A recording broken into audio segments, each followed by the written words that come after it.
just you. Come on in. Welcome to the Scumm Bar.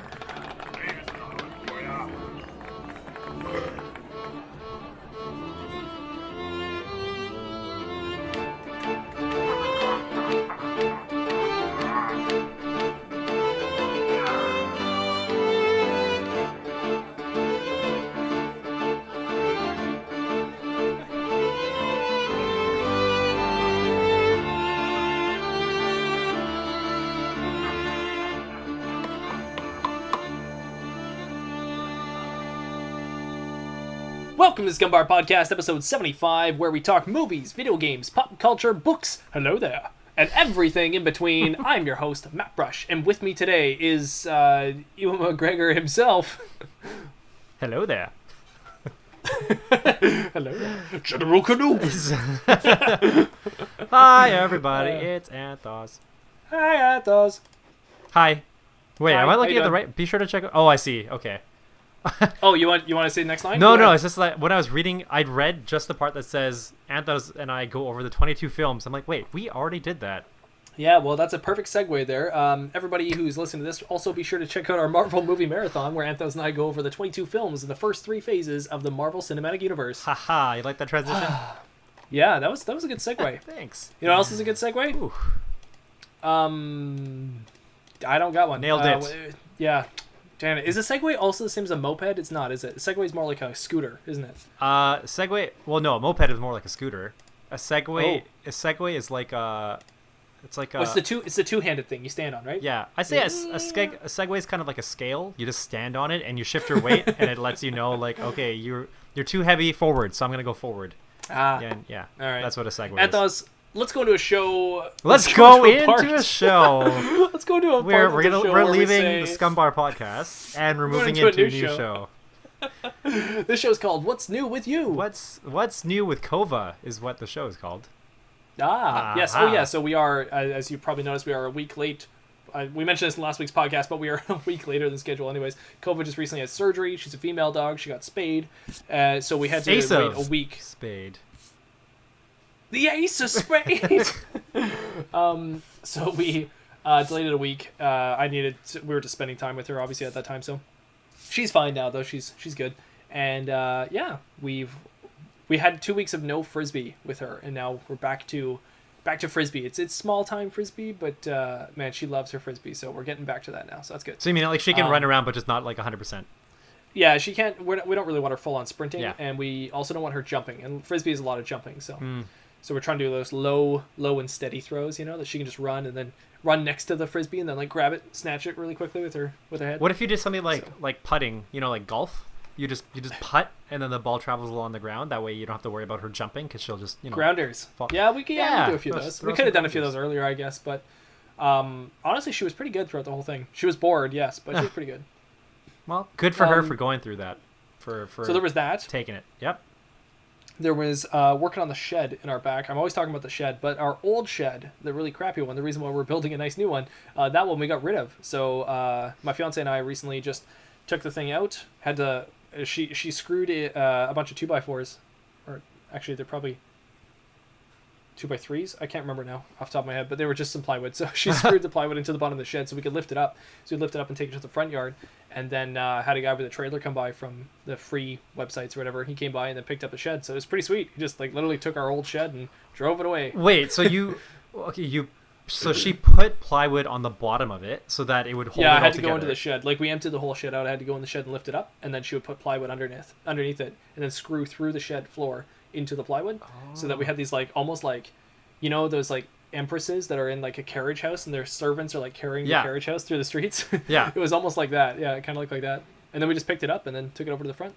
Oh, okay. Yeah. So whenever I hear the word shed, I think something like that would maybe not would almost fit a car, but something that like would be big enough that a human couldn't lift it up. So how big is your shed? It's not. It was big, or I shouldn't say big. Actually, I guess it was like 8x6, 8x7, maybe something like that. 8 feet by 7 feet. Oh, okay. Somewhere around there. I can't remember the exact dimensions, but it's just that it was like thin metal, so it wasn't like super heavy. Oh, okay. It was actually quite challenging. We actually had to drag it quite a bit to get it into the front yard. It was actually heavier than we wanted it to be, but Still workable. And then when the guy came to pick it up, it was his son and him. It's actually kind of like a fun little like Canadian Thanksgiving story, like him and his son coming and helping us, and then picking up this whole shit. All of us like kind of just strangers working together on this kind of thing. I don't know, it was fun. Nice. And then we had a bunch of garden clippings too, and they took them away to go take them to their farm because they've got a bigger compost. So it was just like this weird little like strangers meeting on like a Thanksgiving weekend, but that was fun. And the third part to what's new with me is I got really sick, unfortunately, last week on Friday. So out of nowhere, I was making fun of people at work because I was saying it's funny how people don't take time off anymore. People don't get sick. I was like, because of COVID, everyone's afraid to take their sick days, and like I was joking that people forget or they're afraid to pretend sick because then they have to go and get tested and all that. Yeah. And then of course on like a Friday right before a long weekend, I end up getting sick, and I was like, oh my god. So I spent this whole long weekend, the Canadian Thanksgiving, in the bed pretty much. So nice. I've been bedridden, as they say. Thankful and for today's beds. one of my first days back up, I think. Okay, that seems pretty quick. So Friday, Saturday, not Sunday, bad, yeah. Monday, today's Tuesday. So that's like 4 days worth of. That's not bad. It's not okay. bad. I have a half day at work tomorrow too, so it's really not. I can't complain at all. Nice. It's worked out pretty well. Okay. Well, you look good. Yeah. Thank you. You're welcome. So that's what's new with me. What's new with you, Anth0z? I don't know what is new with me. That's classified. You can't talk about that. I've kind of been on this like a parade of trying new recipes. I don't think parade is the right word. What's a word for when you're kind of like on tirade? Sure. That maybe. Yeah, I'm on a tirade. I'm on a tirade of just invading the grocery stores. No, I don't know why, but I've been wanting to just try out a bunch of recipes. It could be that like knowing we're going to be moving into this new house and we're going to have to pay for a mortgage, like trying to save up more money, because like my wife and I, we'd go out to eat pretty often, or like order Uber Eats and stuff like all the time, because we always get, she somehow always gets these promo codes for like 50% off and like blah blah blah. So we end up using them, but we also spend more money because we're ordering food. And anyway, I'm thinking subconsciously maybe I'm trying to find ways to spend less money by getting into these recipes, but I think it's probably more so that so I tried making Korean bulgogi beef today, which is okay. I made japchae last week, which is kind of like Korean style like fried noodle sort of thing. Okay. Like a stir fried noodle. And my joke is that you're speaking a different language, but you're literally speaking a different language. I'm just a couple words there. But I like I was kind of realizing that like I really like Korean food, and you like Korean everything. Let's be honest. I kind of do.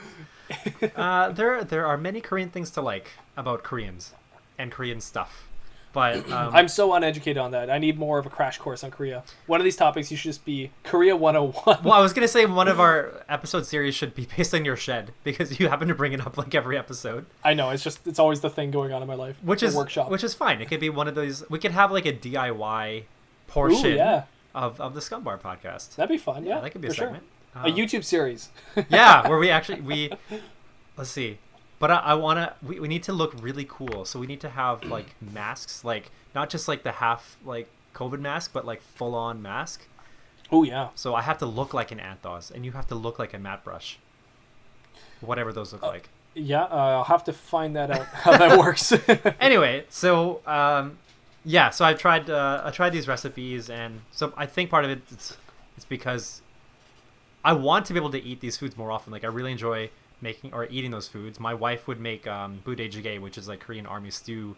She would make that maybe like once a month or so. And you and your fiance got my fiance and I. You and your wife got my fiance and I into the army stew, or army soup, I think it was. Yeah, same thing. Stew, army soup, army stew. Yeah, that's surprisingly good. Surprisingly good. I mean, Anth0z is telling me, he's like, don't freak out. And they put like a Kraft slice single in the soup. Yeah. And I was like, are you kidding me? And it's just like literally bubbling there on top of the soup, like with the soup skin. And I was like, what is going on with this? And I swear to God, it tastes great. It's so good. Yeah.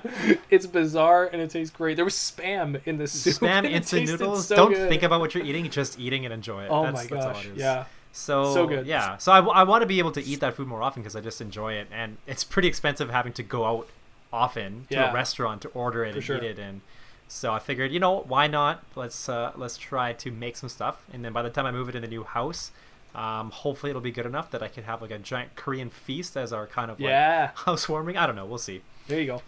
But I guess that's more or less new with me. Just trying to make some more recipes. I also have a ramen recipe that I want to make. Ooh, nice. Which I'm looking forward to. And some Chinese eggs that look really silky and really good. Oh, that reminds me. Kind of segueing out of good segue. What's new with you, but into kind of ye old news.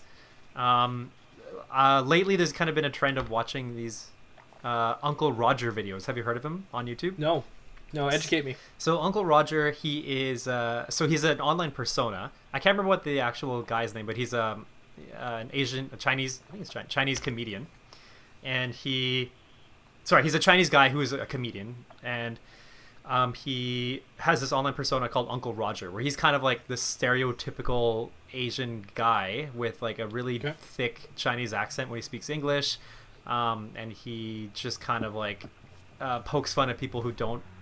He kind of pokes fun at Chinese maybe tradition in a way, but maybe not pokes fun. Anyway, so he's had a couple of videos where he reviews people making Chinese fried rice. And it's made by people like there's some I forgot her name, but there's a girl in like the UK where she makes it, and he's basically just blasting her for like every step of the way because she's doing everything that is just not the authentic or traditional Chinese way to do it. Right. And so that was like a really big video for a little bit, and then I think he's had some others since then, maybe not as big, but it's been fun to watch. I watched this one where he was critiquing Gordon Ramsay making one. Oh, really? And it wasn't like he was ripping him apart, I think, because he was basically pointing out like Gordon Ramsay is doing things properly. But it's just kind of, if you can handle like thick Chinese accents, then I think you could probably watch I'm gonna write this down. So what was it called? Uncle Roger, yeah. Uncle Roger. Okay. I'm gonna check this out. Oh yeah, it's on. Instantly wants to go there. Yeah. Interesting. All right. Yeah. All right. So it's kind of fun. Cool. Yeah. So that's some kind of recent trendy YouTube kind of stuff. And yeah, I have a whole ton of news. Oh, sorry, I skip the pirate joke. Oh, I didn't grab a pirate joke, unfortunately, so that's totally fine. Don't worry about it. Perfect. Okay. You're all good. Back to the yield news. Okay, so this is kind of news, but not really, I guess. We already talked about this with Ready Player 2 releasing, which I'm excited for this book. Was it not in October, though? I thought the release date was October. I wonder if it originally was. I actually just pre-ordered it recently, though. Oh, you did? Okay. Because it looks like it's November 24th. It's November as of now. Maybe at one point it was October, but I don't know why. I thought that one was earlier October, but there's also the Doom Eternal DLC coming out, which that might have been October, and that I might have just been getting those mixed up. Yeah, so because those are very similar things. Oh yeah, super similar. Ready Player Doom. Yeah, it looks like this is October like 21st or something. So by the time of this podcast, the releases, I think the Eternal DLC will be out. So do you know what it's going to be?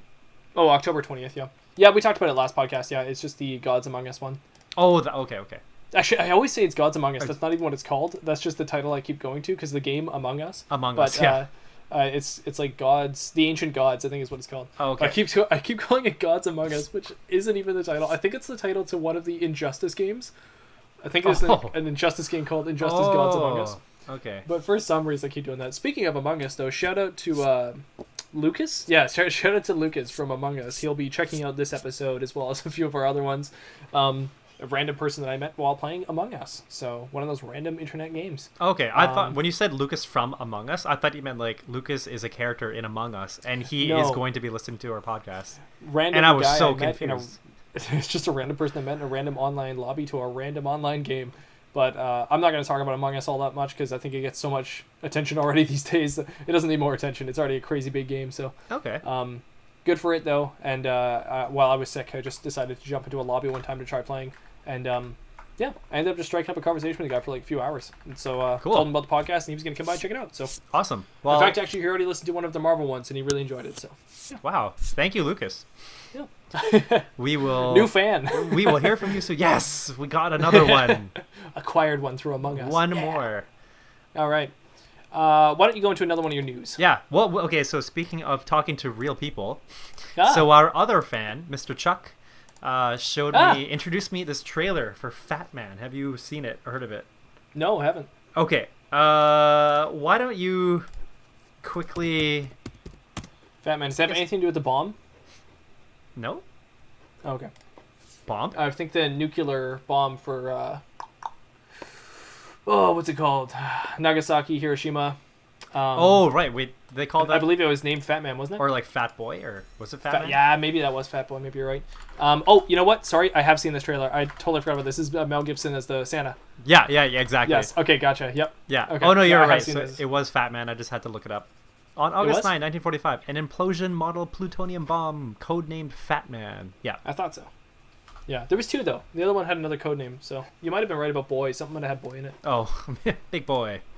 Yeah, although Fallout I think also has a fat boy in it too, so that might have been it too. Okay. Anyways, it doesn't matter. Fat Man, the movie. Yes, I saw the trailer already, and I was listening to a podcast on this. I love this. This is great. This is why movies are made, is for stuff like this. Yeah. I'm so excited. I'm looking forward to it too. It looks like just one of those movies where you go and you just have a fun time, right? Yes, you just exactly. watch it. Like it's kind of like you turn off your brain kind of movie, but I think once in a while it's really nice to have one of those movies where you can just not have to really think and just consume it. Just let it happen, and then this is one of those rewatchable movies, I think. I mean, I don't know. We'll see. We'll have to wait till we actually see it, but it seems like one of those movies that you could probably just keep watching over and over again because of how great it is. I kind of find that's the thing with Christmas movies, or like the awkward or the off Christmas movies. So like Bad Santa, the one with Billy Bob Thornton. For some reason, I loved watching that, so I'd watch it over and over again, and it's also kind of like that, like an odd kind of Christmas movie, right? It is, yeah. So yeah, and what else is there?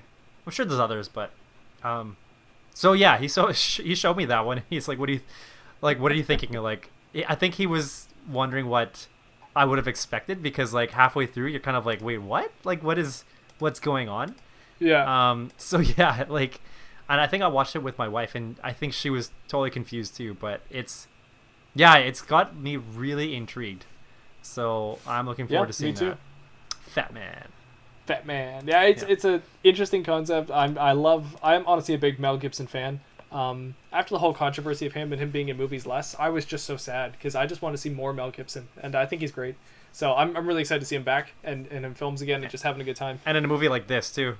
Oh yeah, for sure. Just he's great at making fun of himself. He always has been. I think that's his secret. When people call him arrogant, I always thought that was a bit of a misstep, because a lot of his movies are just pointing out his own flaws and making fun of himself, and he's very good at it. Even in Braveheart, even in Patriot, I know they're very like rah films, and yet at the same time he's still good at making fun of himself. In the Patriot, he builds himself a rocking chair that he can't ever build, so he always sits in it and just breaks. It constantly breaks and falls over, and then later on he goes to like a British royalty palace and they've got a perfect rocking chair there, and there's this great like 2-second scene where he just walks over and looks at the rocking chair, and he's like how how did they build it so well? It's just so good. I love it. So yeah, he's a great actor. I've always enjoyed him, so nice to see him back. So yeah, I've got a bunch of Disney/Marvel news. But did you want to go into anything on your end first? I think I've got the same Disney/Marvel news. So why don't you go into it and we'll talk about it. Okay, sure. So let's see. I'll run through a couple first, but okay. So the Obi-Wan Kenobi series is going to begin shooting in March. Ooh, I didn't know this. And it's a series now. I thought it was a movie for some reason, but okay. I'm pretty sure it's a series, isn't it? Okay. Or maybe maybe it is a movie. I can't remember, but it might be a series. I thought it was a one-off though. I wrote the notes. Obi-Wan starts shooting March. So if you're March, be careful, because Obi-Wan's gonna start shooting you. I probably should write more succinct notes, but I kind of hope it's a movie, but like Mandalorian works really well as a show, but I don't know if you can do something like Obi-Wan as a show. I really would rather it be a movie. Yeah, this one says Obi-Wan Kenobi series. So, ooh, dang. Yeah. Okay. Well, I mean, I hope it's good. I like Obi-Wan Kenobi. He's one of the best characters in all of Star Wars. So. Yeah, that's gonna be interesting. Actually, the way now that you bring it up, because having a series versus having a movie, that means you're gonna have to have like a lot of small stories, a lot of small characters, and like shorter and a plots. full story arc and a full arc, exactly. From first episode to last episode of each season. What can Obi-Wan Kenobi learn from season 1, episode 1 to season 1, episode 10 that he didn't learn from episode 3 to 4, of the movies? So that's where it gets iffy. But they might be able to pull it off. Ewan McGregor's a really good actor, and there's a lot of story they can tell. It's just harder, I think, than Mandalorian with a silent-ish character that they can do a lot more with the characters around him. It's a lot easier to make a whole show on that. Yeah. Anyway, so that's coming up in March. And Crazy. then I know you didn't want to see anything about it, but Oh no, I was just saying I didn't want to see what she looks like, I guess, but well, okay. So yeah, Rosario Dawson as Ahsoka. There is kind of like a still from an upcoming Ooh. toy of Ahsoka. I'll see that. Send that to me. Okay. Let's open this up. Oh, I am excited. I'm excited to see Ahsoka. Let's see. This will be fun. Where? Oh, here we go. Yeah. So So she's gonna have to be adult Ahsoka, correct? Because of where the timeline is. Like she's gonna have to be quite old. yeah, I don't know exactly how old, and I'm not sure about her aging Race. structure. Yeah, Yeah. how her race ages. But she'll look like she did in Rebels, but older than that, right? Probably, I guess, maybe to an extent. This one kind of makes it seem like she's around the same age as Rebels, I think. Okay. So yeah, this one and- is on the box art of an Ahsoka Tano lightsaber. And Rosario Dawson is the woman who plays the night nurse, I think, in the Daredevil and the Marvel stuff. Yeah, that's right. And So what am I looking at? Oh, the lightsaber itself. Okay. yeah, So is it just the box art? It's just That's the box rendition art. of what she looks like. yeah, so like that's what we've gotten so far. Okay, it's not much to go on, audience, so don't worry about it too much. Yeah, But it looks like her.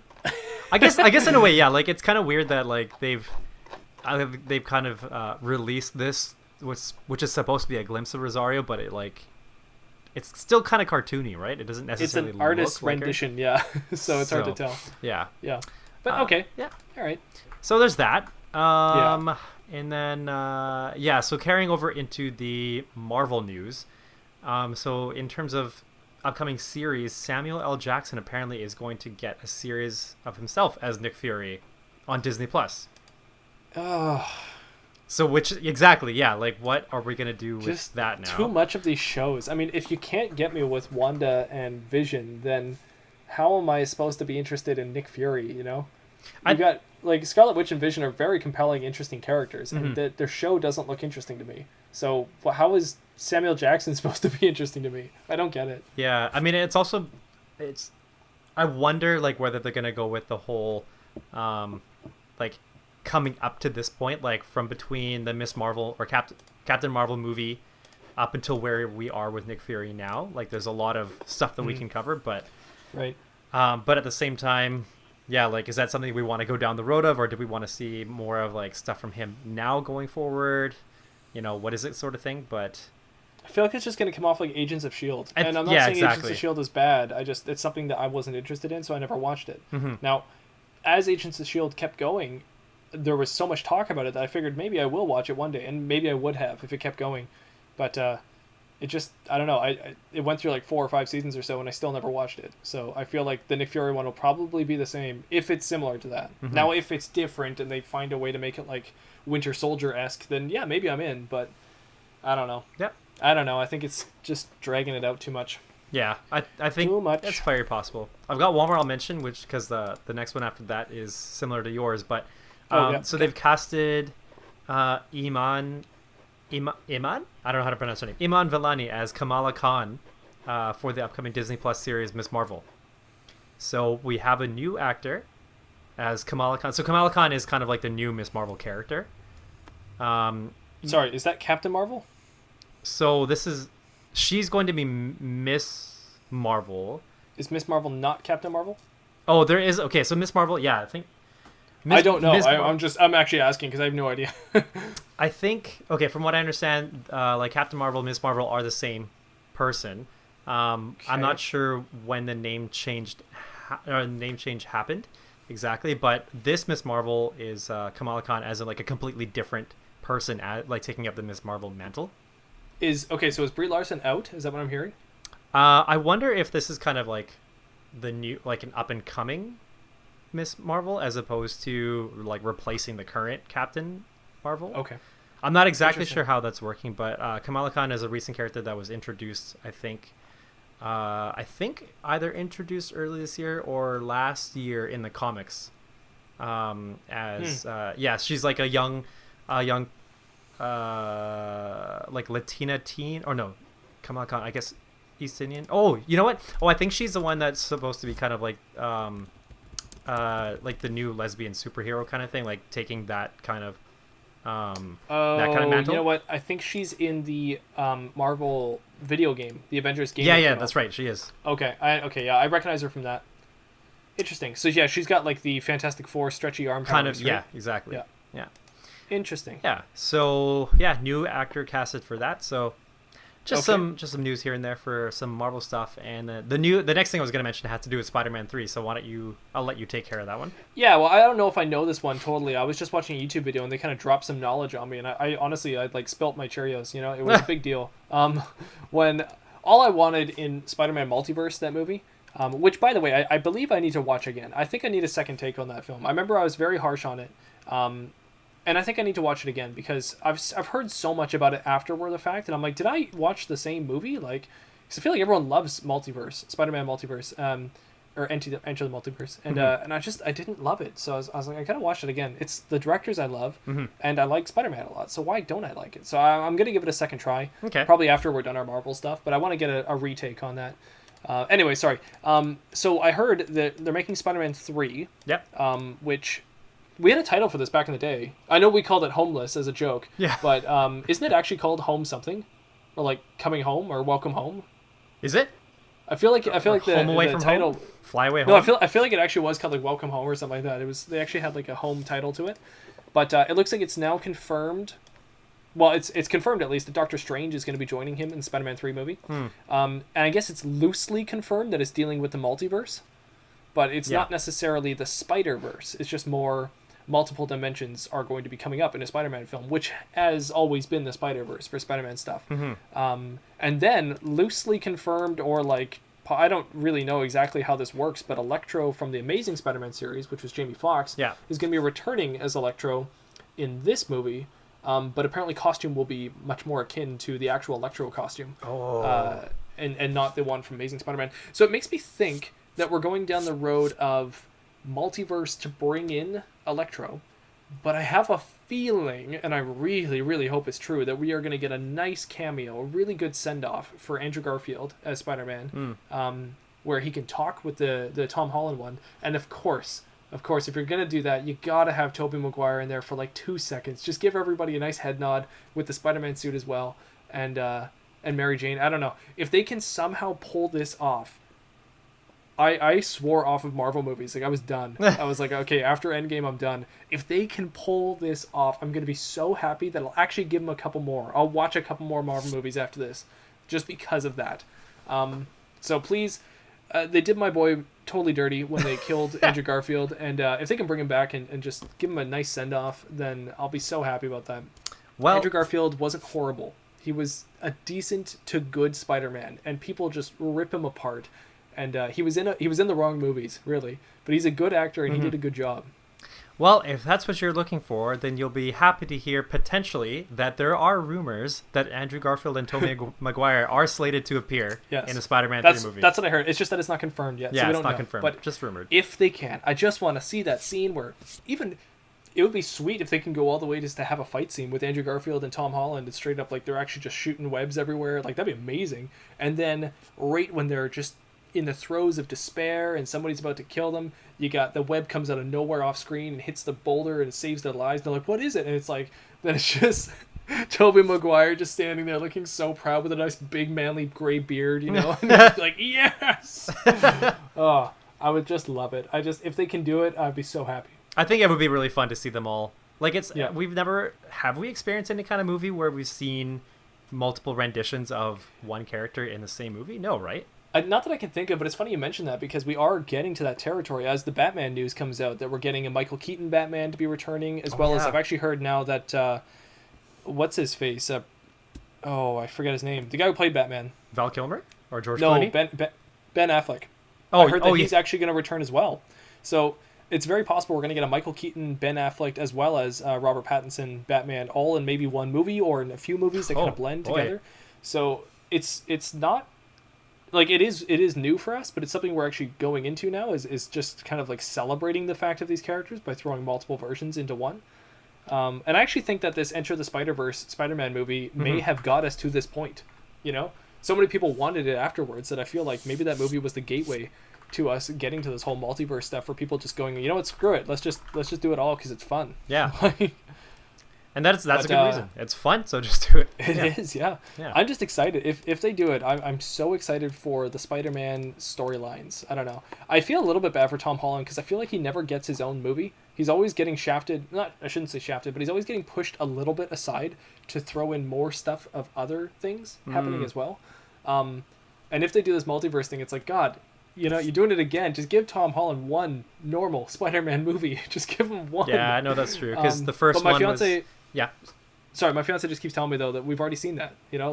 And I agree, but I want to see it again. But she just has said, we've already seen that. And that's probably what most of the fans think. We've already seen it, so we don't want to see it again. I'm kind of like... I get refreshed every time a new actor is in place. So when we had the Andrew Garfield Spider-Man... For me, in my head, I was like, okay, none of what we saw with Toby Maguire counts at this point.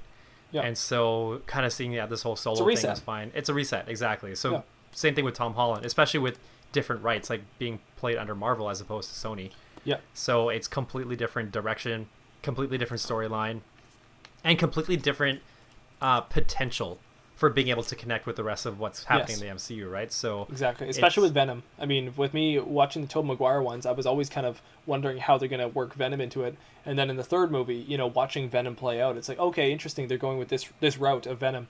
But then when we got to the Amazing Spider-Man, you're right back to the first one. You're talking about Uncle Ben again. Mm-hmm. But I'm like, okay, even from watching the first Amazing Spider-Man, I'm like, how are they going to incorporate Venom? That's like all I'm thinking about, right? I'm like, where are they going to try to shoehorn him in, right?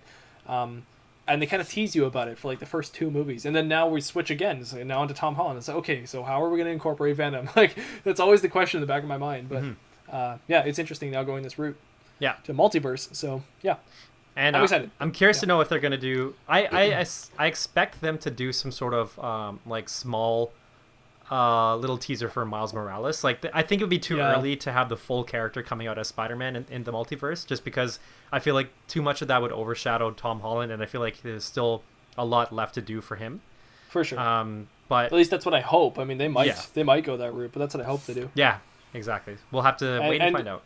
Luckily, Miles Morales is already getting his storyline played out with the Spider-Man Into the Spider-Verse movies, and there's a sequel to that coming out. So with that, people hopefully are just okay with that enough that they don't need to see a Miles Morales in the live-action movies yet. For Marvel's sake, because I want them to be able to take their time with this stuff. Really, Spider-Man's their new Iron Man, and they got to take it slow. Mm-hmm. So Spider-Man. Anyway, just to finish off the Marvel-related stuff. This isn't Marvel, but just because Chris Pratt was Guardians of the Galaxy, and he tweeted recently that Jurassic World Dominion will now be coming out June 10th, 2022. I thought it was called Jurassic World... Something Kingdom or something? I think they had a name, but I think they changed it to Jurassic World Dominion. So I think that's the new official name, I guess. All right. Yeah. Those movies are not good, but but they're worth seeing. I don't know how to say that better, but they're not good, but they're worth seeing. I think they're nothing like the first couple Jurassic Park movies. Well, the second Jurassic Park's not very good. It's only really the first one. Just the first sort one. of the third one. Yeah. But I guess they're... I don't know. They kind of have to go with the times, but at the same time, they're almost pushing more boundaries with how they're playing it off now, with the whole auctioning off. I was gonna say dragons, but dinosaurs. It's weird. Yeah, it's a weird direction. But anyway, so he tweeted that, so that's good. Anyway, back to you. I'll watch it. So I'll probably I'll definitely watch it, but I don't need to. Yeah.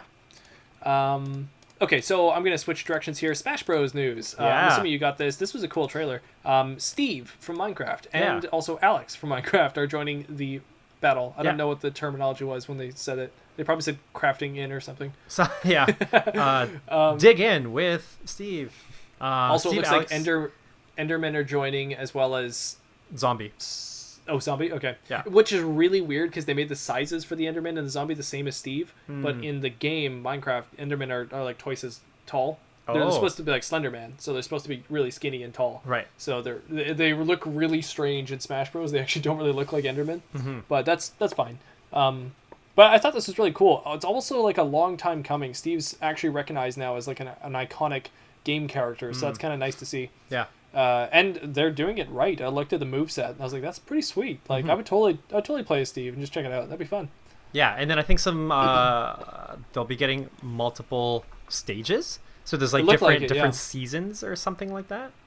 I think biomes. Or just different Minecraft biomes will be the stages. Yeah. Right. Okay. Yeah. Yeah. Weather's not really a thing in Minecraft. That's not true. There's rain. There's thunderstorms. There's snow. But yeah. So that was kind of cool. But that also segues into my next piece of news here. Is that recently in Minecraft there was a huge update with Minecon. Recently they did the cave system update. So Minecraft these days has actually been really unique with their updates. They actually make their community vote on what they want the next update to be. So they pose two different ones. So this one was going to be, is it going to be the giant hills and mountains update, or is it going to be like the cave system update? And so the fans voted, and it ended up going for the cave system. So now they've updated their cave system, which is really cool. On a programmer level, they've changed how they dynamically create caves in Minecraft. Minecraft is one of those games that the game world creates itself randomly generated. Mm-hmm. And as you walk further, the game keeps creating random generated structures and whatnot. Okay. That also includes caves underground. And people have made fun of the caves for years now because they're fairly generic-ish. Once you've seen, I don't know, the first 50 types of caves, you kind of got them all in your head and you kind of know how they all work. Yeah. So you can just run through a cave and start torching it up and understand the cave pretty quick. So now in the cave update, they've actually changed how it procedurally generates those caves. It's now not necessarily one of 50 layouts that it's going to generate. Even that's not sort of true, but it's not necessarily that anymore. Now it's more giant, like, caverns. It's hard to explain unless you watch a trailer, but it's just like, it's actual, realistic-looking caves. It's very cool. They've also done they added way more stuff into the game now. Now they made it so there's, like, underground biomes, so that there's, like, nature, like, growing in these caves and stuff like that. So they've got new kinds of plants and stuff that grow into the caves. Mm-hmm. And they've added little things, too, like, that people have been wanting forever. There was always, for lighting, there was always just torches that you could put up, but now they've added little candles that you can put up as well. Okay. So that's really nice. So you can just finally put up candles instead of constantly torching everything for light. Yeah. And then they've added a few new mobs. So they added, and I don't know how to pronounce it. I think it's like an axolotl or something, or an axolotl. It's this little pink thing. He's really cute. Axolotl. He's like a prehistoric little pink creature, and they still live today. Is it an axolotl? That's probably it, yeah. I've only seen the word axolotl. Do you have it up? Oh yeah, that's it. Yeah, AXIOLTYL, axolotl. It's these weird little like prehistoric creature things. They look so weird, but they're very cute and very funny because they look like they're smiling. So they're just these weird little pink things. Oh, I'm sorry. It's AXOLOTL. Yeah, my bad. Right. My bad. Yeah, it's way different spelling. But anyways, yeah. So they added those into Minecraft. These things. Yeah. Right. Yeah. So those are now in there as like little pink guys. You can put them in a little bucket of water, and they can like be a little pet for you. And then you can put them in your aquariums and whatnot. That's cute. And then on the scary side, they also added a new mob enemy that's called a guardian, I believe, and they hide in the caves. And they're really weird. They stick in the ground. They got little antennae. And they come out of the ground. And they twitch based on how like movements are in the cave. So you have to walk slowly around these little twitching kind of antennae. And then if you run by them, they instantly like come out of the ground, it seems. And then you have to fight them. But it seems like their power is quite strong. So they're an enemy you really want to avoid. But their design is really doing a number on people online. They're making all this really cool art. Excuse me. Art out of the design of these Guardian guys. I think they're called Guardians. So it looks like... Is it just me, or do they look like coronavirus? Oh, I'm sorry. Guardian's the wrong name. That is a totally different villain. Okay. That is the fish one. Oh, Elder Guardian? No, I think that's the same thing. Elder Guardian is the same thing, but grayer. Yeah, it's a boss version of that. Oh, what are these called? Minecraft new mobs. Yeah, what is it called? Oh. Okay, there's the... Oh, I see it here. The Warden. That's it. Oh, sorry. It's called the Warden. Warden. That's kind of like a Guardian. Yeah. Oh, I see. Warden. Okay, so looks like a Minotaur kind of thing. Yeah, it's kind of Minotaur-esque, but it's got abs. I don't know why I'm not seeing it on mine. I'm seeing all this other stuff, but okay. Yeah, it's Minotaur-esque, but yeah, it's actually in the abs. There's like lost souls or something. I don't know. It's hard to understand. But cool. In the art of this guy, it's like really coming off crazy. But yeah, it's kind of cool. But in the video they were playing, it looked pretty brutal. It's a pretty intense mob. I would be terrified to see this.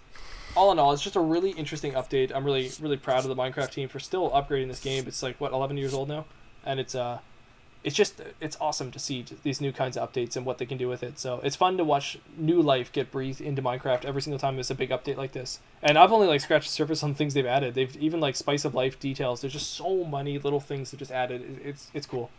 So, and I find it's interesting. So yeah, this game has been around for quite a while, and it's, I would say, okay, what would you say is like the main age demographic for this game? God, I don't know. It's the focus, the target audience, I would say would be preteens or young teens. Mm-hmm. But the actual demographic of play time would probably be the same demographic of gamers, I think, which is more high. It's more like mid 20s to, I think actually even early 30s is like the average gamer age. Minecraft is like #1 bestseller game on consoles when it comes to digital downloads, and PC as well. So it's really high up there, and so I would have to assume their average player base is the same as what the average player base is of gaming. Yeah, and so I'd probably agree with you, because it's I think gaming ages with the demographic, right? Oh, for sure. And like vice versa. So you All want the 10-year-olds or 20-year-olds now, yeah. yeah, exactly. And like 30-year-olds, like 40-year-olds are still playing video games like all the time, Oh, right? yeah. Like it just depends on like what I guess what subset of games it's like we would be referring to. But because I remember looking at some at the comments for the reveal of the Minecraft characters in Smash Bros, and some people saying like, oh, like of all characters, why would you pull in like Minecraft characters? Like I think they just didn't get it, and a whole bunch of other people would reply like you have no idea how big Minecraft is, like how important it is to like a whole like huge demographic of people, and it's not just it's like not just for kids, not just for adults. It's like for kind of just like whole, like a lot of people. And Masahiro Sakurai, who is the I think he's like the director and game designer for Smash Bros. Mm-hmm. He kind of did this little interview about like, you know, putting the characters, the Minecraft characters into Smash Bros, and talking about the challenges because of their design. Like you know, like they're not flexible at they don't have all these different like points where they can bend, right? They're just like, they're all very block characters, and so they have like a very limited reach and limited mobility kind of thing. But apparently, yeah, he has like a whole bunch of, I don't know if he has a whole bunch of servers, but he plays Minecraft like all the time, and he's so he's born in 1970, so yeah, he's 50. He's 50 years old. He's playing it, but I mean, he's specific because he's a game director and everything. But I mean, even still, it's. But I'm sure his kids play it too, right? So I'm sure it's usually what it is for older people with Minecraft, is their kids got them into it. But it is just a fun game. It's more than the game. I always say Minecraft is a tool, but it's just it's really well done. Mm-hmm. Yeah. But yeah, I mean, I would argue that why do you have to have like 5 Phantasy Star? No, not Phantasy Star. What's it called? Fire Emblem characters in your Smash Bros game, and then complain that you've got Minecraft in there? Like, I mean, this is going to be a controversial opinion, but I think Steve should have came into the game before Banjo-Kazooie or Banjo-Tooie came in. Now, don't get me wrong; those are huge names, the Banjo-Tooie ones. Yeah. And I get it; the nostalgia is huge. But if you actually look at the amount of people that know who Banjo-Tooie, is that it? Banjo-Kazooie? Or... Oh, is it Kazooie? Okay. Yeah. If you actually look at the amount of people that know who Banjo and Kazooie are, and the amount of people that know who Steve are, I bet you the majority of the Smash Bros. Fan base knows Steve more than they know Banjo and Kazooie. That's possible. Yeah. Because a lot of the people that know Banjo and Kazooie are the people that grew up with N64. Yeah. But that's not necessarily your target audience anymore for Smash Bros. Mm-hmm. Now, they still play, of course they do. But it's not necessarily your target audience. Yeah. So I don't think it's wrong that they took so long to put Steve into it, but it is a long time before they've done it. And I bet you it's probably, like you said earlier, because it was kind of harder to do that. Fire Emblem characters are easy to copy-paste and then just change the look. Mm-hmm. But the Steve one is a whole new everything altogether, right? So yeah. Interesting. And that's last of my news, actually. So cool. I got a couple more things. So Haunting of Bly Manor just released, I think heard it about was this last week. So it's the kind of quote-unquote sequel to The Haunting of Hill House. So it's not like a direct sequel, but it is, I guess, in the same universe, but a different story. So the, I didn't know that. Universe, so I guess. Can I watch this one without watching Haunting of Hill House? I believe you can, yeah. From what I understand. There are some repeat actors, but they're playing different characters. So it's anthology, sort of. What does that mean? Somewhat, it's like American Horror Story. So each season is same actors but different story altogether. Oh, I see. I guess so. I mean, this is only the second season, so Kind of a new thing. There's also Channel Zero is another TV show that does the exact same thing. It's each season is a totally different story they're basing it all on. So, but they actually do different actors in Channel Zero. But American Horror Story, I believe they keep most of the same actors. They play different roles. Cool. Yeah. So, yeah, I've heard good things so far. I haven't seen it myself, Cool. but I really, really want to. I heard it's really creepy. So if you're into that, then... Yeah, I've been looking for something to watch for Halloween this year. So. And did you end up watching? Oh no, you didn't end up watching The Haunting of Hill House yet. No, unfortunately not. No, I still one episode and that was it. Fell asleep. That was my fault. It's not the show. I just fell asleep. Yeah, that's okay. I think once you get to, I guess if you get past that, like episode 6, I keep telling everybody like that's one of my favorite episodes. Oh, nice. So yeah, watch out for episode 6. It'll get you. Yeah. And then my last bit of news is about The Rock, who recently became the #1 followed man in America and #1 followed American in the world with 200 million followers. Wow. So yeah. Can you smell what The Rock is cooking? I think everybody can. Presidential election 2024, Dwayne The Rock Johnson. So it's so possible at this point. I unfortunately see it happening. I'm not saying anything about him being political that I disagree with or anything like that. It has become a popularity contest, and I'm just worried that that's what we're basing our elections on next. Yeah. So anyway, seemed kind of cool. Like he seemed very grateful for that fact. He said that his team told him he had a surge of followers that put him over that 200 million followers point. Oh yeah. So Well, it's the PewDiePie effect had the same thing, right, on YouTube. It's like when you get close, everything starts like really like surging up to get you to that number. Oh, okay. I assumed that it had to do with how he was recently diagnosed with COVID, like he and his family. But I think they've since recovered, so like they're all good to go. But I don't know. I think he also like he's not just a guy who like works out all the time, right? But I think in a lot of his posts and stories, he's talking about people that he meets, and he gives he kind of gives like these motivational thought of the day kind of thing. So he seems like a very grateful person, a very very genuine kind of person. So from what I've seen, like he seems like a pretty decent person to follow anyway. Oh, for sure. So, he's very inspiring. I watch a lot of those like Inspire videos online. You know, the typical Sylvester Stallone, Arnold Schwarzenegger, and Dwayne The Rock Johnson. But they work because they're inspiring people. Like you can't deny it. You listen to them talk, and they're just motivating. So yeah. So yeah, good for him for doing that, for getting to that point. That seems like a pretty big achievement. So yeah, 200 million people just looking at you online. That's pretty much how it is. Yeah. So that's my news. Cool. And so I guess we can just go into the topic for the day. All right, we're going to get into the topic of the show, which, Anth0z, it is your topic since last time we talked about the PlayStation 5 price reveal. So this time, you take it away. Whatever you want to talk about, hit me. Cool. Oh! So my topic has to do with, just in general, violence in video games. I can't remember how this came up, but I thought about this a few episodes back.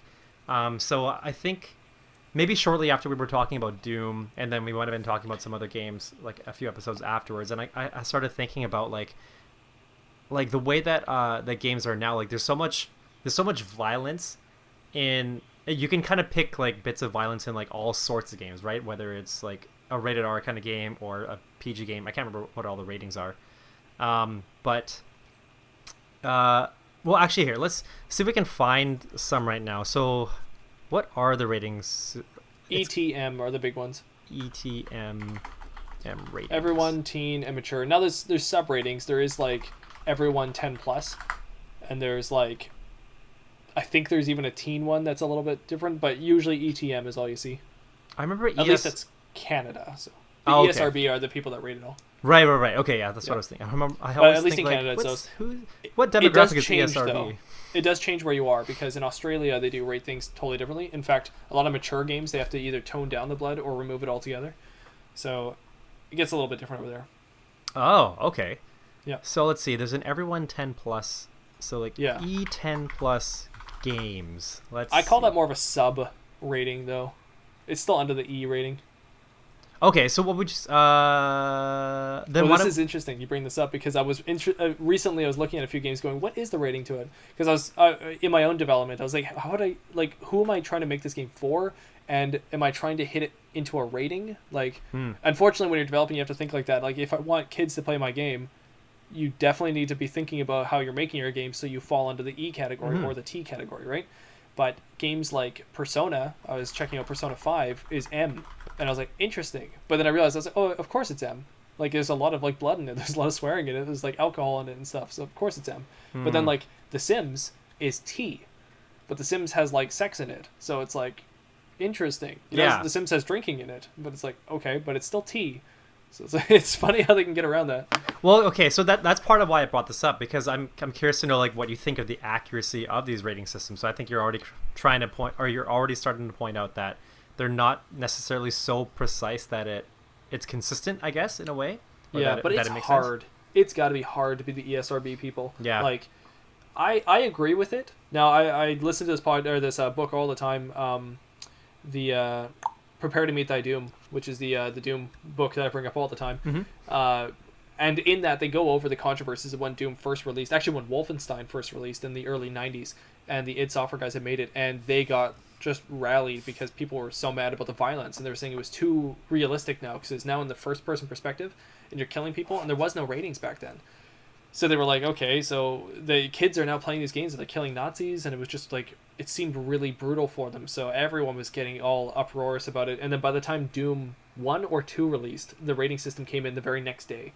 So they started having to rate things. And you know what? Like, I see both arguments to it, but I agree with the rating system. I don't think it's all that bad. I've lived my whole life through the rating system, so I don't really care.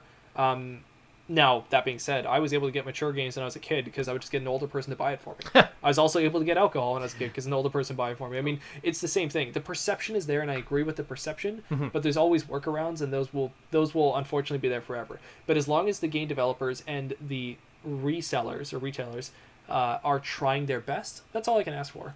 As long as the 6-year-old doesn't walk up and he can buy Grand Theft Auto 5, then that's fine. As long as he's not allowed to do that, that's fine by me. Now, if his older brother buys it for him and then he plays it, that's on the family. It's not on the reseller, and it's not on the developer at all. Yeah. And of course, if somebody goes up and shoots up a school and they blame it on a video game, that has absolutely nothing to do with the video game, in my opinion. I don't think the video game had any influence on that kid at all. I believe most of that is the kid himself and or the family and the raising. So I'm very pro the video game development in that sense, and I don't think we should tone down violence in video games because of that. Yeah, I think you make a good point. I actually like going into the whole influence on kids thing was kind of part of what I wanted to bring up, because I was trying to think back when I was a kid and running around. Okay, so like I'm specifically talking about in kindergarten, and it's like recess time, and I can picture going outside, and like the first thing we'd all want to do, like the group of us that would just hang out together during recess, we'd get out of our portables and we'd run down the strip. Like, we're outside now, and there's this one pathway that leads to like the end of the school where there's like a red brick wall where, I don't know, like we would just run around or do something. I don't know, but your kids, everything's exciting. Yeah, exactly. So, but I do remember that when we were, I think at that time I was probably one of the faster kids, maybe just in that group, like faster running kids. Right. And so I would run and I'd beat like some of my friends, and then one of the slower friends would come up. He'd finally catch up to me, and he'd be like, stop using your extra speed. It's like as if I'm able to unlock some sort of like extra speed within me. Yeah. But then in my head, the way I pictured that, I think ever since that moment was like, I basically took like a Mario mushroom. Like somehow I got hold of this Mario mushroom. I mean, it should have been a star, but I was picturing mushroom for some reason. I pictured getting this Mario mushroom in my head, and all of a sudden I would, it's because of Mario Kart. That's right. Because Mario Kart, you get a mushroom, you go faster. But in Mario, like the actual Mario games, you just get bigger. Yeah. So anyway, I guess because of Mario Kart, I would think about like consuming this mushroom internally, and all of a sudden I would just run faster. And I felt like, I think I could just picture myself as a kid just being very influenced by video games to the point where it would kind of like come into my reality to an extent. And Yep. and this is on like a very small level, but I think it's interesting that you bring up the whole like, you know, if a kid goes up and shoots up a school, like, can you blame the video game? And I think sure. there's definitely a boundary where you can say, yeah, the influence from a video game causes something in kids, and the influence from something else causes something in kids to take some sort of action like that, like some sort of very, very real lethal action. Right. I take a very personal stance on this, and it is subjective. So I'm not saying I'm right. This is just how I see the world. Right. But I mean, the Columbine shooting that happened in the late '90s, it was the really big shooting that happened at the Columbine High School.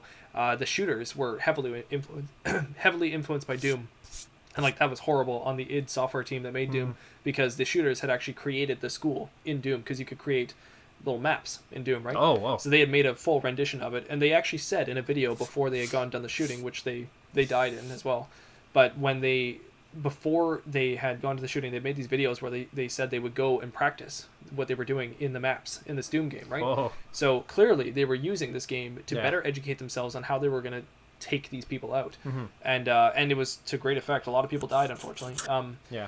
So it was a horrible thing, and that's a great defense as to how video games can influence somebody doing something like that. But for me, I don't think it's true at all. I believe there's so many checks and balances before you get to the point of, here's your video game, here's shooting up a school. So much is in between those two things, and there's checks and balances all along the way. Yeah. That in a normal society with a normal family, and normal is, that's the subjection right there. I feel like that wouldn't happen. And Right. so my defense and why I take it personally is because I was 5 or 6. My first video game I was ever introduced to was Doom, and it was my dad playing Doom, and I was very young, and I would watch him play Doom. I'd sit next to him in the chair as he would play this game, and I'd watch him just having so much fun, and I would just have fun with him. And my brother was in the chair beside him as well. And yeah, we'd just sit there in this dark room, and the whole room would light up as he shot the shotgun and kill the demons and stuff, and that we just like all three of us together just be laughing and like just having such a good time with it. And so for me, that created this whole sense of loving the maniacal, twisted, demonic nature of Doom, right? Because I got it. I understood what the developers are saying, and I had fun with everyone else, right? Yeah. But that's because I had my father as the surrogate to teach us as that's what this is. Yeah, and you That's could the leave it violence there. part. Exactly. Yeah. But that's what this violence is. That's what the fun is, right? And so I understood that at a young age because I was taught that. So without that check and balance, I can see how you can equate A to B. But unfortunately, just because these kids were able to use Doom to create their high school, what's to say they couldn't pick up a pencil and a paper and also draw out their thing and create a fantasy of how they would have gone in and done the shooting as well? And then what are you going to blame pencils and paper and imagination at that point? Yeah. I get it. I can see everyone else's argument. I do understand that, but I don't see video games as the actual fault. Like catalyst. Yeah, no, I wouldn't either. Like in what you depicted, because I didn't really know all those details, but if it's the case that literally the only connection or the only involvement that Doom had in Columbine was that they were able to make maps for the sake of being able to practice their roots or whatever, Yeah. I can't see Doom being anywhere at fault for them getting to the point where they would actually like it wasn't like oh, Doom is making us want to do this. It's just like, oh, hey, course. Doom Exactly. has this platform where we can practice. Yeah. Right? But it's not like Doom, like, yeah, exactly. Like you don't manufacture a paper and a pencil because you think somebody is going to draw out a way to kill somebody, right? Of course. You Yeah. never have that intent when you produce something. So Yeah.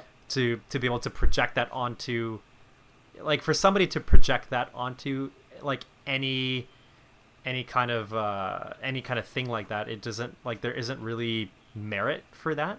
Right. But anyway, so yeah, aside from that, I was curious, like, did you find, could there, like the way that I depicted myself and running and kind of like taking that like mushroom aspect and giving me extra speed, what do you remember, if like when you were a kid, did you ever kind of do anything like that, or kind of like imagine yourself like in real life but like having these kind of video game characteristics or whatever? I'm sure I did. I don't have very good examples, unfortunately. I'm sure I did, because I was just as every kid is. When you're really obsessed with a game, you're like super obsessed with every little thing. Yeah. I'm sure there was examples of Pokemon and me thinking of that from the Game Boy game.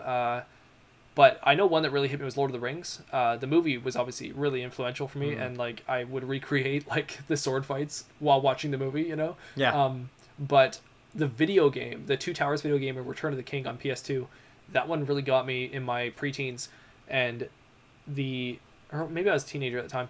But the video game there was really good, and I remember memorizing their finisher moves. So, like Aragorn, you press R2 and they'd kill an orc on the ground. And Aragorn would have a certain way he'd bring up his shield and then two-handed and then slam it down to the ground and then pull it back up, and the way he would grab it again. And I remember like recreating all those moves. And Legolas would have his two daggers, and he'd do like a little jump and like land on the guy and finish him and stuff. And I memorized all those moves and recreating those with my friends. We'd get sticks and we'd just like fight each other and we'd just like recreate all the fight scenes and stuff. So I remember that. But also, weirdly enough, I remember after graduation, I think it was the year I graduated, Assassin's Creed 2 came out. So I wasn't even in high school anymore, and Assassin's Creed 2 came out, and I was playing it so much. I remember, this is like an odd example of it, but I remember looking at buildings differently. Yeah. Because I remember feeling like I could scale this building, and I could scale that building. Yeah. And it was just the way I was playing Assassin's Creed so much, your mind starts thinking of like, oh, there's where I put my handhold, there's where I leap up a little bit, and there's where, and I remember seeing all that, so. Yeah, I would get that with like after I played Tony Hawk a lot. Like, skateboarding, like I don't skateboard, but I would just see objects as things that I could a ramp like, or something, as a ramp or like a rail that I would just go on, and I would vert skating. Yeah. What was I gonna say? Oh yeah, so I just wanted to sidetrack because you mentioned Pokemon, and I was actually thinking about this. Every time you say Pokemon. That's how it's pronounced. You're right. You're always right. It's just hilarious because the only other person I know that says that is the announcer in the show. Ash and his friends, Pokemon. Yeah. So I was thinking about this the other day while I was driving. And so we've kind of had like a late fall here in Vancouver, I guess, because September 22nd, I guess, is the official fall date. But it was still kind of warm and leaves weren't necessarily changing yet. By now, a lot of the leaves have kind of changed. Yeah, we're in the middle of it now for sure. Yeah.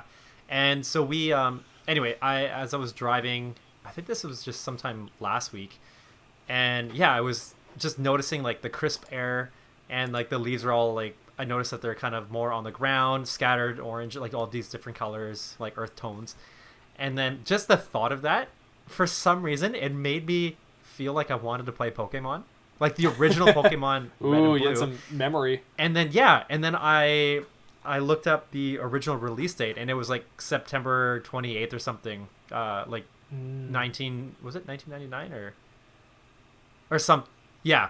So I just found like it just seems so amazing that like I have this, like our human bodies have this nostalgic feeling that we can remember that based on, like this was over 20 years ago when I first played that game. Jeez. And it's gosh. like literally the same season when I was playing it is the moment that I feel the need to want to play it again. It's so strange. Wow. But so it's such an amazing kind of feeling at the same time. Isn't that funny when you get that one, like, video games are the big catalyst, I think, for young boys, but it's just like you get that one game and you remember exactly where you were standing when you like unwrapped it. Like, you remember where you were standing when like you were holding it. I remember being in Toys R Us and looking back and forth on red to blue, red to blue, red to blue. And I remember exactly how Toys R Us had it encased, because it was like, it's the games, like the game boxes. So they're like squared boxes, but the actual case that Toys R Us holds them in are like the size of like VHSs. Oh yeah. So there's like this whole bunch of like clear space above them for some reason. It's like an awkward thing to hold, but I remember looking at them just thinking like, this is so cool. I don't know which one I'd want to get, but this is so cool. I see. I was the younger brother to the older brother that was into Pokemon, so the choice was made for me. Oh, yeah. So he just grabbed red, gave me blue, and I always call blue the little brother Pokemon because I always feel like it's the younger brother's version of Brother Pokemon. Blue. Yeah, because every time I talk about the old school Pokemon games, people always are talking about red. They're always like, oh yeah, like Charizard, or they talk about like, I want to say Bellsprout. I don't think it's Bellsprout though. I think it was a different one. I can't remember the characters, like Ekans or something like that. Like all the ones that were in red, not in blue. And for me, I was like, that's sort of my memories, but a little bit off because I had like Drowsy, not Hypno, or something like that, right? Like it was like just a little bit different. Yeah. So I always felt like my experience was a little bit different than the masses. So I felt like I had the little brother version. It's an interesting way to think, but yeah, I remember unwrapping Donkey Kong. Ooh. I don't think it's called Donkey Kong Country 3, but it's like Donkey Kong Country 3 but for the Game Boy. Maybe it is called Country 3, I'm not sure.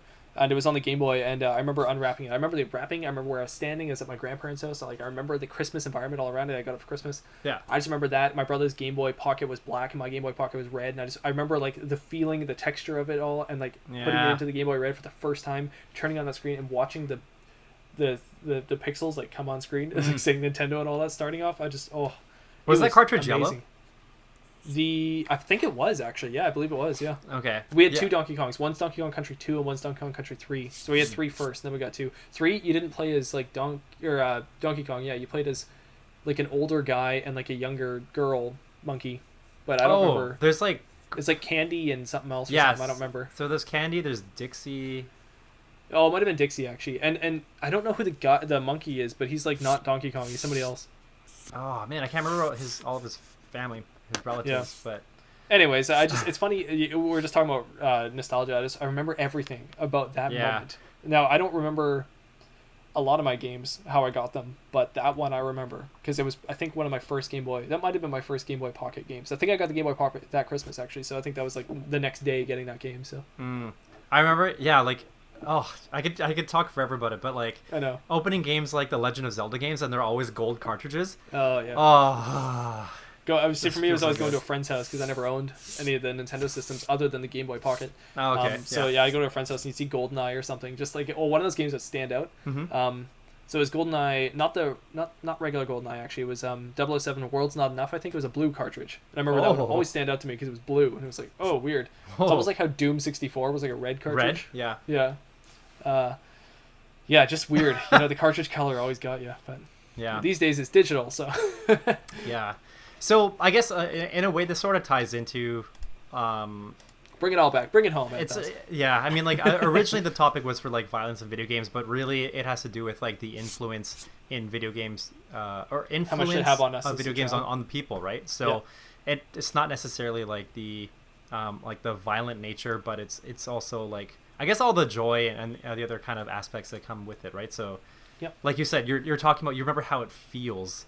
Oh yeah. You remember how it felt like actually putting the cartridge into the Game Boy, like the back slot, right? So there's a lot of things that really impact us, when we're growing up, things that really stick with us, hopefully for the better. But I think it's all a part of like growing up and learning too, right? Like we have these lessons that I think these moments they're good opportunities for us to be able to take with us that we can have with like the coming generations. Just like how you said that you had that time with your brother and your dad watching your dad play Doom. Exactly. Yeah. Right? And like I feel like those are some really crucial moments growing up, because you're not just playing a game like on your own just to kind of like zone out and get away from people, but you're doing it as like family time. You're doing it to spend like a very specific type of quality time with your brother and your dad. Exactly. Right, which I think is really cool, and I think that's something that's going to be I feel like that's something that's important to me too. I never really got a chance to play games with my dad because he wasn't really into it as much. But I do remember. To be fair, my dad doesn't play video games at all. It just, for some weird reason, it was Doom. Yeah. On floppy disk. That's all he ever played. And even in 2006, I think. No, I moved out of the house. In 2014, I moved out of the house, and my dad wanted me to download him Doom so that he had a game to play while I was gone. So I got him Doom. It's like Win Doom. It's like free now to download. Like, nice. It's so old. Yeah. But I tried to get him like BioShock one time, but he couldn't. He can't move the camera. He's not used to moving the camera at all. So Doom is great because there's no looking up or down. It's just forward, left, back, right. So it's nice and simple. So he's still playing Doom in like 2014. Nice. That's still like modern gaming for him. That's cool. For me, like I guess the game that I could have played, or that I did play before with my parents, I played Tetris with my mom on the original Nintendo. That's good though. Yeah, Tetris is great. Classic. Yeah, definitely a classic game.